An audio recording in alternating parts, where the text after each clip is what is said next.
మీకు ఎప్పుడూ కూడా వెంకటాచల క్షేత్ర దర్శనానికి అవకాశం వస్తే నేను రానన్న మాట అనవద్దు.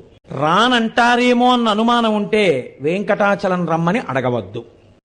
అలా వెంకటేశ్వర స్వామి వారికి రాత్రి దండలు ఒకలా వేస్తే తెల్లవారేటప్పటికి ఒకలా మారిపోయేవి.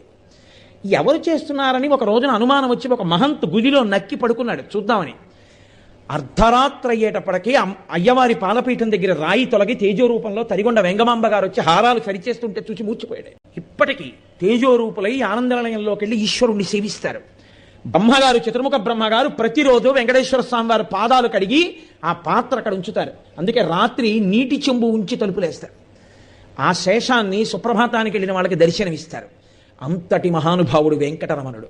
వెంకటరమణుడంటే వెంకటరమణుడే. ఒకరా ఇద్దరా, ఎంతమందితో అనుబంధం. వారం రోజులు కాదు, కొన్ని నెలల పాటు వెంకటరమణుడు